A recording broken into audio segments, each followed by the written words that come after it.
announcement for the hotel so Mike hears it. Don't mess with any hotel stuff. You saw me say it to him, right? Okay, we're good. So the next stop coming up is going to be Brett Chance. After that will be lunch. You have an hour for lunch. There are 2 restaurants in the hotel over on the other side of the hotel. There's also restaurants up and down the street, kind of any direction, unless you go to LAX, I guess. Other than that, lockpicking's open, hardware hacking's open. The contests in hardware hacking, that's HeboCon and the security obstacle course, are both set up. So today you build your HeboCon robot, tomorrow you'll fight with it. Security obstacle course is only open today, so if you want to do that, do it today before they close at 5 o'clock. If you're interested in CTF, that is also up and running in the Hacking Village / CTF room. As always, chill out room for games and relaxation right next door to CTF. At noon, according to the schedule at least, Lockpicking Village is doing an intro to lockpicking, so if you want to get your feet wet with lockpicking, jump in there right after this talk. Brett, where'd you go? There you are. Up next is Brett Chance with Doorking Around.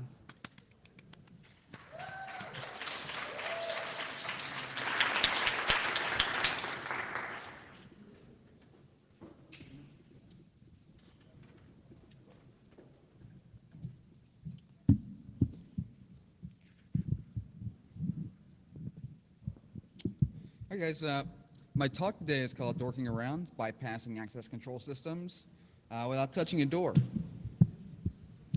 So a little bit about me, my name is Brett Chance. I do incident response and application security for a living. My hobbies are security research, and that focuses more on web security, application security, and mobile application security. You can find my research on my website, brettchance.com, and you can find me on Twitter at Remind. I'm a member of DC562. It's a local SoCal DEF CON group. Feel free to check it out, dc562.org, if you're interested in all of that. So the intro to this talk. I've always found telephone entry systems and access control systems extremely interesting. I think like a lot of people in this room, we like to kind of get an idea on how this technology works behind the scenes. I mean, we get that you have to touch a fob to this thing, and we have to, enter a pin into a keypad. But how does that actually work? How is this all connected in the back end? And what kind of security issues could be presented? So early January of this year, I spent a little bit of time, looking at these systems. And there's a ton of, manufacturers for these things that put them out. And finding which one to take a look at was kind of a challenge. So I just decided, one night I took my dog out for a walk, and I went around the common loop that I take my dog for the walk, and I said, whatever system I see the most, that's the one I'll take the first peek at. And that ended up being Doorking. That system was extremely prevalent in my neighborhood and many other places. So about Doorking, they're extremely popular in the access control world. They do a ton of gate operators, ton of commercial buildings. They're basically all over. This talk focuses much more on their telephone entry systems. You'll see them primarily in apartment buildings and other buildings, around. You probably come in contact with one of their systems. Either, you have this at your own apartment, or if you have this or if you use this at a business, or if you went to a friend's apartment and they had to budge you in, you're messing with one of these systems. So you've probably seen one of these. So generally my research game plan is to get a hold of the device or the system and take a look at it. In this case, I wasn't able to. The actual systems are quite expensive, and to find a used system, my journey there wasn't fruitful, I would say. There are a few on eBay, but when I try to contact some of the sellers, a lot of them are just enclosures or the panels and trying to verify, hey, does this work? Is this a working system? They kind of want you to pay up front before you find the information out. So I had to kind of go off what I had. And without the system, all I really had was the manuals that they put out, the video tutorials that they give out, other security researchers who have done a lot of good work already on the hardware and that sort of thing. As always, I like to approach my research projects with, the whole "don't be evil" idea. Be diligent, and of course, have some fun. Don't make it, too stressful. So, Doorking's telephone entry systems. Kind of went over this a little bit, but they're installed in tons of apartment systems. You can find them in commercial businesses. You can see them in plants. Extremely large homes where people have to be buzzed in, that sort of thing.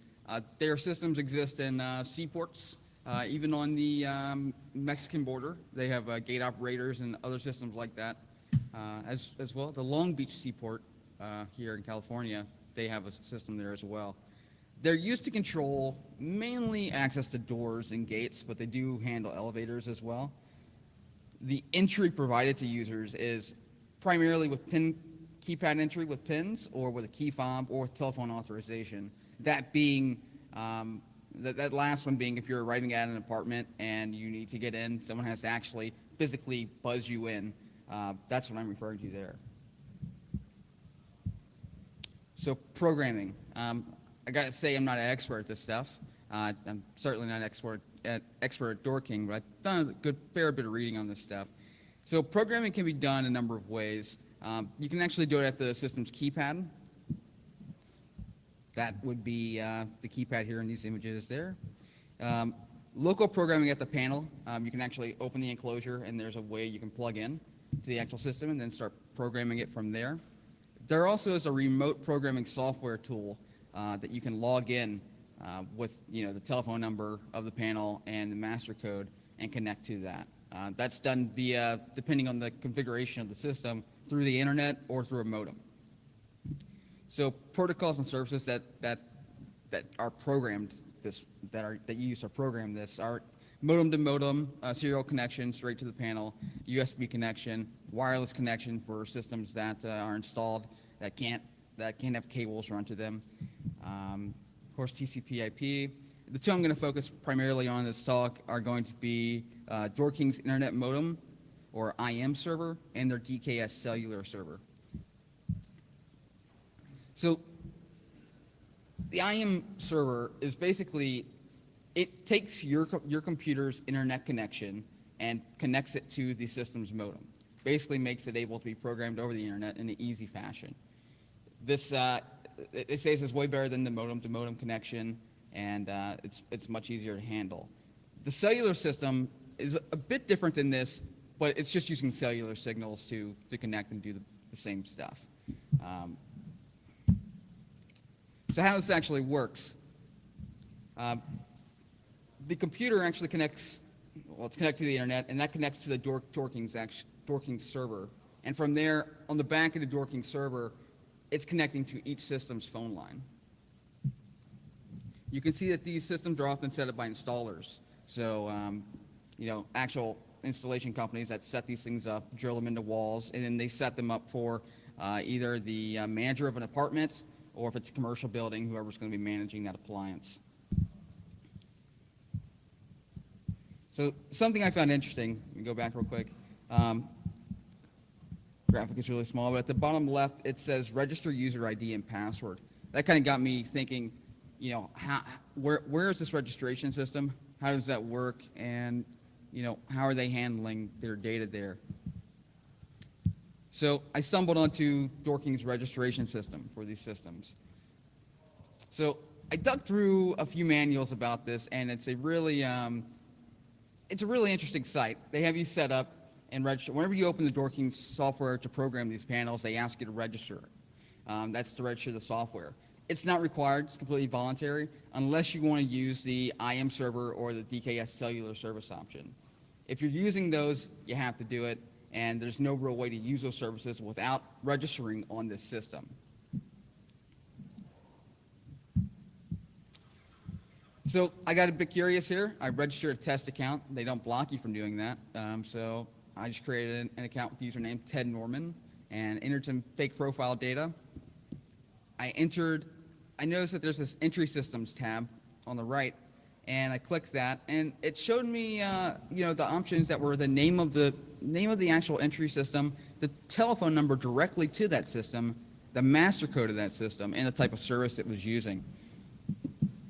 I thought that was super interesting. That's giving all that back. One, the master code, which I thought really, at first I was, that could be interesting. I wonder, how they're protecting that data. So I went ahead and made my own and basically played around with it, and I thought, this would be interesting to take a look at. So I wanted to dig in a little deeper on these requests to see how the system was managing the requests and how they were validating sessions. I thought, I typically use Fiddler, Telerik's Fiddler. Burp Suite's another good application to use, but for Fiddler if I'm just not messing or actually around with the application. So here's the raw GET request to view the profile information of this system. So if you're going to access the profile information on the account, this is just a straight GET request to the system's user account page. But at the bottom, I saw something extremely interesting that kind of caught my eye, and that's it's the cookie. The only thing I saw here, and you might be noticing it here that might be an issue, is the only thing validating what user is currently logged in is this cookie, and that is the user at Ted Norman. This like looked at me like, anybody can change this at this point, right? So if you go to the actual problem, anybody can change that username and log into any account. If it's a valid username, you can modify that cookie, and then you'd have access to the information on that account, whether that would be the profile information, the entry systems on the account, including the telephone number to the panel, the master code of that panel. So it's not really protected at all. There's no validation. There's no, you would expect some authorization parameters. You would expect session tokens. You would expect, a multitude of other things. But that wasn't present, and it kind of made me really, really think, what could go on here. So I basically created a second account, and once I created it, I entered more fake profile information there and another entry system, and I used tamper data to change the cookie value to the original account name, the first account name, and the first account name's information popped up, including the profile information, the entry system for that account. So this kind of was like, whoa. So if there is any valid account here, I can basically pull up that account and get all their information.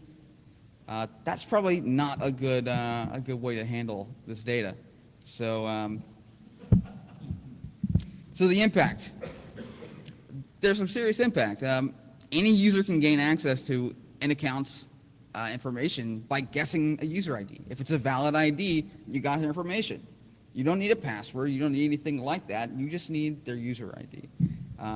You can get access to their full name, their email address, their mailing information, phone number, and other information on the account, including the telephone entry systems information, the name, the description of what the actual system, which usually includes some information about the location, the phone number directly to that panel, the master code, and there's actually also, I didn't include it here, but there's also a recent billing information that you can look at too.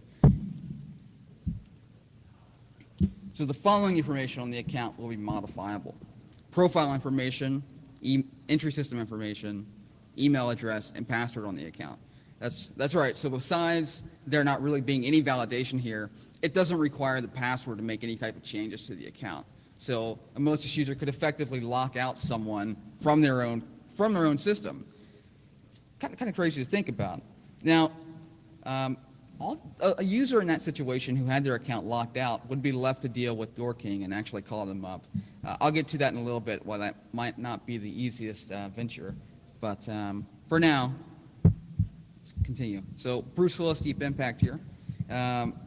With the right configuration, an attacker could use the telephone number, the master code of the account, and actually remotely program it.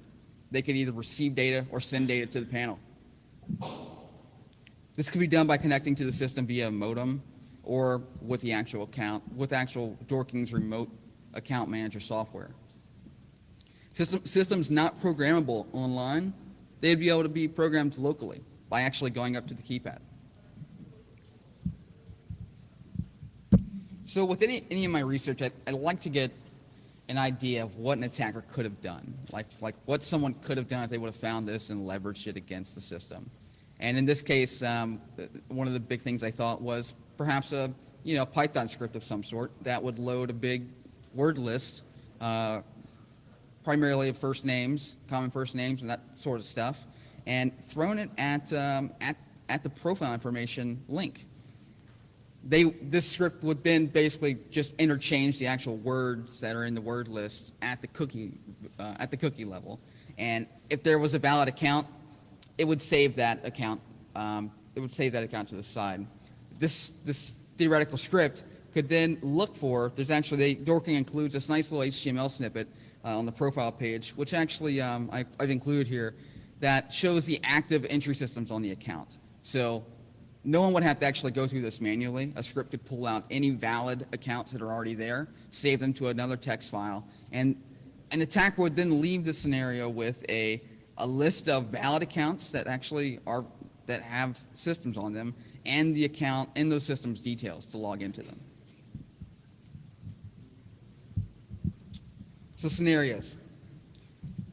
Going forward here in the next few slides, we're just going to assume that someone's already done this. Someone already has this information. Someone's already been able to, whether it's local programming, someone's been able to use OSINT capabilities to pull together the location of these actual panels, or they've went through the entry systems and were able to connect to them remotely. So local programming. Local programming would basically be going up to that system, typing in information to program either new users or information like that. Typically, in this scenario, you're thinking of a bad guy adding a user, adding a new pin so he can compromise the integrity of the building, basically get access to the system.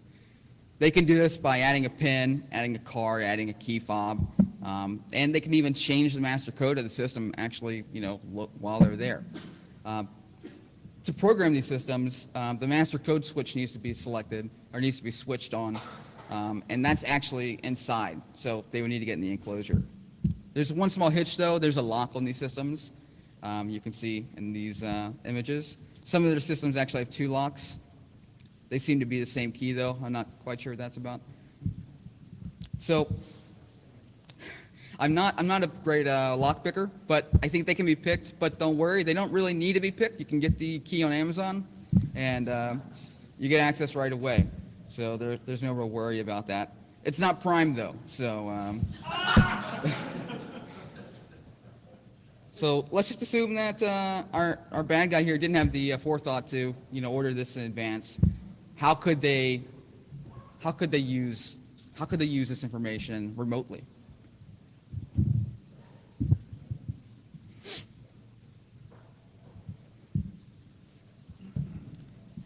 So with the software, the user could log in directly to the system and program it. A sneaky way of doing this would be to modify an existing user, an existing user's PIN code, or downloading that data off the system and just having that user's information, and they can go to the building to themselves. They can also just create a new user for themselves and have direct access to the building that way. Now, they could also use the send all data feature on Doorking's on their remote programming tool, which would basically wipe the system clean of everything there, which could cause a problem to the actual residents of that building, not being able to open doors or gates and that sort of thing. But I would think an attacker here would want to be a bit more sneaky about that.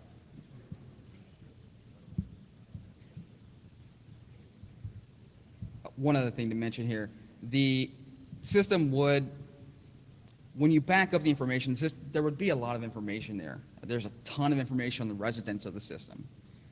You would have names, their codes, often their numbers, and that sort of thing, which could be very interesting to an attacker. So, minus programming, let's just say someone had the telephone number and a master code to a system, and they were able to track down the local location of that system, the physical address of that system. How would they get in without doing any type of programming? Doorking has this interesting thing called tone open numbers, and other systems do too. But basically what it means is you can call the system the system's phone number directly. And you'll hear some beeps, some programming beeps. You can enter the master code, follow along with the numbers here on this image, and you would actually be able to open doors to the building directly through the phone, which an attacker could do really easily. I mean, we're talking a burner phone and, not really having direct trace to them. So that could be another issue. So when disclosure isn't quick and clean, I titled this slide, and it's interesting. I would like to think that most of the research I've done has been pretty easy to remediate with the client, with the company I'm dealing with. In this case, it wasn't so. The initial contact was on January 8th. They had 2 support emails on their website. I emailed them directly, and I waited for a bit. Never heard anything back. So I've seen a lot of security researchers turn to Twitter when nothing else works, and that worked here. They gave me the direct number to tech support and the CEO's email, which I thought was, interesting. I mean, I don't mind talking to him, but it seems like he might not want to handle this stuff. But I said, sure, I'll email the CEO, and I did, and I didn't hear back, which I kind of got a bad feeling. If I'm trying to contact someone a bunch and I'm not hearing anything, I start to question the security of their architecture as a company, the security of are they paying attention to things like this. If this was there, I mean, we're talking basic session management. If this is broken, what else could be broken on these systems? And these are security products. I mean, it seems just like the antithesis of security at this point. So I never received another email or anything, so I was left to call tech support. So about your registration system was basically how this phone call went. I called a tech support guy. He was friendly, but the general questions like what kind of system are you using and all that stuff, and you have to navigate that call carefully. There are a lot of security researchers who have wound up in a lot of trouble, legal trouble, for disclosing their findings to companies, and I didn't want to be another one of those. So I made it very clear I found something. I wanted to help them, and wanted to disclose it so they could fix it and protect themselves and ultimately their end users. So the call with tech support went well. They transferred me to someone who handled the systems and will be able to deal with this. Unfortunately, I got his voicemail. I tried over the next 2 weeks to try to reach this guy, probably 6 to 8 times, quite a bit. I started wondering if he was on vacation, and that didn't seem to, I wasn't quite sure. I wasn't sure if they were ignoring me or what was happening. You never really know in these situations. I know a lot of people think the worst when they're sending emails and not getting responses. Am I going to be receiving a legal letter soon? Is someone going to, call me and want to talk to me? Is there going to be a lawyer on the phone? That type of deal. But I persisted.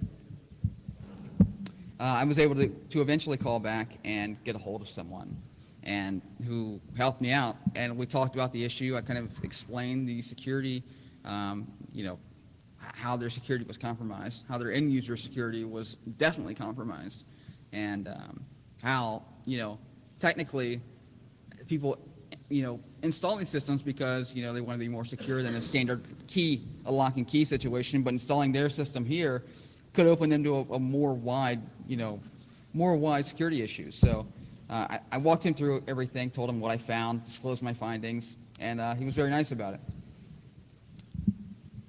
So timeline here, I reported this on January 8th. January 31st, I actually had the call, and shortly after that, I received an email from their VP of engineering. The email was a little interesting. The graphics a little blurry, but I'll read it, some of it. Let's see. I'm the VP of engineering for Doorking. Unfortunately, my expertise is not software, but is on the hardware side. My engineers responsible for software and web development are on vacation. When they return, I will instruct them to look at these issues you have brought up. I just want to assure you that Doorking takes seriously the security of the information our customers place on our servers. If there's a security problem, it will be fixed immediately. That's, kind of double speak there. They're on vacation, they can't do it, and it's going to be fixed immediately. Hey, not my circus, not my monkeys, whatever. 3 hours later, I received another email from Doorking. This happened to actually be from the guy I left all these voicemails for. Never called me back, but he was available to email me right after I talked to someone, and their VP found out about the issue. He kind of asked me some interesting questions. One, I think, what version of Windows are you using? That's not really applicable here. It's an issue with your web application, how you're handling these sessions. Not really anything I'm doing on my end, but okay. So this thing wasn't resolved immediately. I figured 3 weeks. I was expecting 3 weeks, and it kind of right in the middle, about 15 days. I noticed, I asked them to keep in contact with me, as I generally do. When I disclose findings, I'd like to know if it's being patched, when it's being patched, and when it's all said and done. I like to publish my findings if I think they're decent and it warrants publishing. This was one of those cases, but I never heard back from them. So I just kept a close eye on the system and just, every day or so we'll just refresh to see if there's any type of difference, any type of changes in the session management. One day I did actually see there was a hash that popped up next to the cookie instead of just the cookie. And then I wrote an email and I said, hey, I noticed something different. Did you guys implement a patch?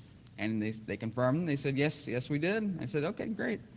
So then I published my findings 3 days after that. So length of exposure. This is an interesting one. It's kind of really hard to pin down exactly when the system came into inception. The earliest time I have is 2013. That's based on their manuals on their website as well as YouTube tutorials that they publish online. I have to believe that it existed before that, but the safest bet I can assume is 2013. It was vulnerable up to the second week of February. So once again, all of their information for customers that use their internet-based systems were completely exposed for that period of time. Anyone could have done what I did and decided not to publish it, decided not to talk to them about it and fix it, and decided not to give a talk and instead replicate some of those bad guy steps that we talked about previously. And yeah. So these are my references here. Anybody have any questions? Sure. So did you have an opportunity to actually do user enumeration to find a list of potential users? I didn't do that because I think that probably in their mind crossed the line, and unless they gave me permission, I wouldn't want to run a automated script against their server. But I could. The web application seemed very old to me, so I think user enumeration, there wouldn't have been anything that was blocked anyways. But it was, like I said, it kind of covered it in here, but it's definitely possible, and it would have worked, I'm pretty sure. And when you did the two users to A/B test, did they both have the same like default passcode, or It was different. Yeah, it was different. Yeah. I always kind of watch for that because I have had experiences with that where it's either a cookie that didn't come out or something else. But no, in this case, it wasn't the password. And to your point there, even if it was the same password, there's nothing in that session kind of calling to a password. It's just the username. So. I mean, the same master key for the actual master. Oh, no, they were different codes. They're different. Sorry, I misunderstood you. No, they're completely different entry systems, different fake numbers, different fake master codes even. Sure. Did the Amazon key vulnerability update? No, if you go back, let me just go back to it real quick. That's them actually selling it on Amazon. There's about 4 other vendors that you can or 4 other places to buy this. I wish I had the forethought to 3D print some of these and toss them out here, but I didn't. That looks like a really aggressive bid. And yeah, you can, not sure if you can read it, but all Doorking compatible. So every Doorking system. Yep, definitely. Did you actually validate their fix? I mean, was the hash graphically sound? So I haven't done that yet. I've started to take a look at it here recently, but I like to kind of, if if I was kind of waiting so long to publish it, and I'm just like, hey, can you fix this so I can post it already? I'd really like to do this. And so whenever they said they fixed it, I took them at their word. Once again, not my circus, not my monkeys, and I'll let them say, hey, if it's fixed, it's fixed. But I'm taking a look at it now, and I'm going to kind of verify exactly, because honestly, I could definitely see that. I could definitely see that being a. I'm sure there are. I'm pretty sure. Like, I bet there's some serious. I would think that, for anything I did, this is basically all I did. I didn't dig any deeper, but if I found a session issue like this, I'm sure there's tons of issues in this site. If you log in twice, do you get a different hash value in that second cookie? Yeah, I mean, even the form fields, I mean, are they using any info validation to be injectable? I mean, all kinds of stuff going on. Right. Yeah. I mean, yeah, definitely. I mean, you're talking like cross-site scripting. You're talking, even more than that. CSRF, even when you get down to it. There's a lot that could be there, and I'm really interested to find out. Unfortunately, I don't think Doorking would appreciate me doing that. But yeah. What was your question one more time? Well, you had two different accounts. Well, that's not even the point. You log in once, legitimately, the way you're supposed to. Right. With your test account, you get a hash value in that second cookie. You log in a second time, you get exactly the same cookie. Huh. I think it keeps changing. I think it changes. I think that's what I witnessed whenever I looked at it. I'd have to look again though. So you log in the second time, you use the first time's hash cookie. Does it still work? Interesting. Yeah, I mean, Is the length of the cookie exactly what the length of a SHA-1 or SHA-2 cookie 6 hash? Or is there some extra stuff that maybe Or is does the resolved? session even time out? Get that hash there. yeah, that's true. I mean, there's a lot more to poke on this, and I'm gonna. I might be back up here, or we'll see. Yeah, we'll see. I'm really interested in their other systems too, their gate operators and their other access control. I focus more on the telephone entry systems today, but this does impact some of their access control systems as well. So there's a bit of cross coverage there. Any other questions? Sure. When you got that second email with the question about what Windows version you're using, at that point, did you even try to explain the situation again, or you just write it off? Yeah, I had serious doubts before that second email, and that email kind of solidified my opinion at that point that maybe they're not understanding what's happening here and understanding security as a whole. I'm sure their devices are doing whatever they say they do. I haven't looked at them, but their website really made me Did you reply to his email? I did. I did not tell him what version of Windows. It was 10, by the way, but no. Yeah, I am. Debian and Windows. A little bit of Debian. Any other questions? Sure. One more. So, you mentioned that their web app looks outdated and kind of terrible. Had you considered running some sort of SQL injection attack to get user names? No, I didn't do anything. I didn't do anything that I thought would have been a breach. So that's basic stuff. That's cross-site scripting. Running any type of SQL injection on the system would have definitely violated certainly a couple laws, I think. And yeah, I don't want any bracelets, so I'm good with that. Any other questions? No other questions? Okay. All right. Well, I hope you guys enjoyed the talk. And if you have any questions, I'll be outside back here for a little bit. But yeah.